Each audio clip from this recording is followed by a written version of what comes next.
coverage of the Daytona 500. We're here outside the media center following very exciting two duel races, something we're not necessarily used to here after the past couple of years.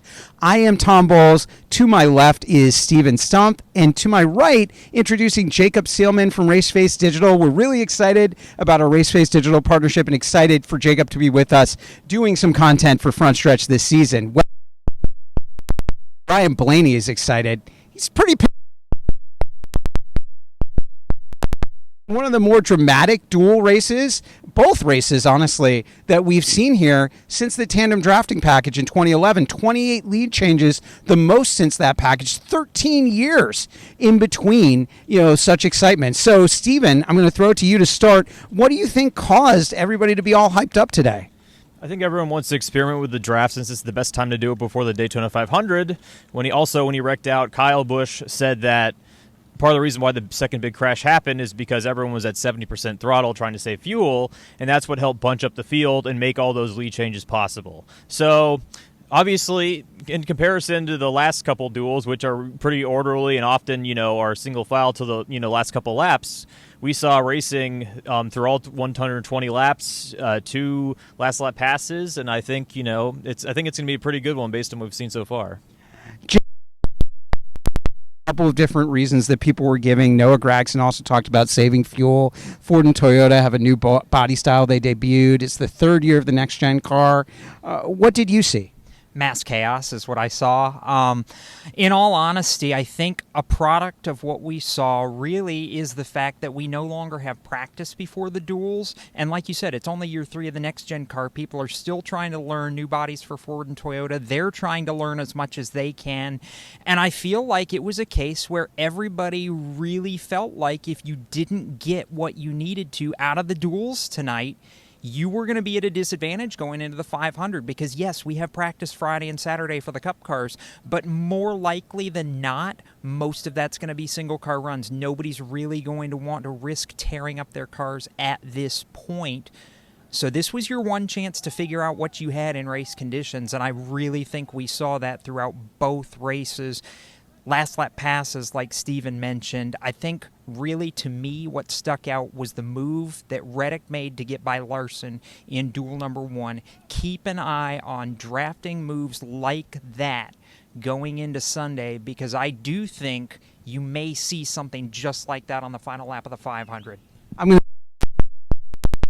We had a last corner pass for a spot in the 500. Let me tell you, we've been through a lot of Jimmie Johnson press conferences. I've never seen Jimmie Johnson say he was that nervous or that concerned about being embarrassed for not making the 500 over a team, Jacob, that barely even made it to the racetrack that replaced its driver in Greg Biffle because Greg Biffle was saying he didn't even get over a 7-time champion. My God. Can you ask for a better storyline than what we saw in Duel 1? I feel like we watched Mount Everest melt off of Jimmie Johnson's shoulders when he climbed out of that Toyota on pit road after the race. Like you said, he had never never experienced having to race his way in through one of these duels. Even his rookie year in 2002, he came down here, Chad Knaus gave him a Chevrolet fast enough to put it on the pole. He didn't have to worry about the what was at that time still the twins. So you come back here, he doesn't have enough speed in qualifying Wednesday night. Has to sweat, has to suffer through all the lead up, and again, side by side, right to the finish. Funny how that always seems to happen between these open cars when you get to Daytona Duel night. In the end, like Jimmie said, mad props to J.J. Yaley for a drive that I felt like NY Racing, I don't think any of us expected that. I know I certainly didn't expect JJ to be in position in the final 500 yards to still have a shot at making the 500. Little moment there, Ross Chastain lost some momentum. JJ had to bail to the high side, and it was on from there. Jimmie made the right move at the right time, and it paid off. Start 21 in the 500 for him on Sunday. And who endured a lot of the race, it was the half to qualify. team, has really paid off for them as they've been able to use their funds wisely and had a much more competitive effort. I want to, before we go, talk very quickly about the wreck in duel number 2. Steven, what was your perspective on that? We were at the Infield Care Center interviewing a ton of the drivers that were involved. Kyle Busch, Ryan Blaney. Ryan Blaney was just really angry after a couple of races in a row here, and we see this in speedway racing where he's been hooked, where through no fault of his own, he's the guy that's in the most pain, getting into the outside wall hard, after getting hooked in the right rear. Well, back to what I was talking about with Kyle Busch. He was very frustrated with everyone running 70% throttle and trying to save fuel, because that led to a scenario where everyone was checking up on the gas and everyone had to react. And in his case, Kyle did get in the back of William Byron, spun him to send Blaney in the wall and knock Blaney, Busch, Noah Gragson, Riley Herbst, and a few others out of the race. But what happened with Busch is that it was Brad Keselowski running behind the 8 car, and he had no idea what was happening ahead of him, and he got into the back of Busch, and he was not able to react in time to what happened in the front, and that's what led Byron to spin. And I see both sides. It's Daytona, it's Talladega, it's Daytona, it's super speedway racing. All these wrecks happen, all the time. There's probably going to be a plethora we see on Sunday, especially in the final laps when everything's on the line.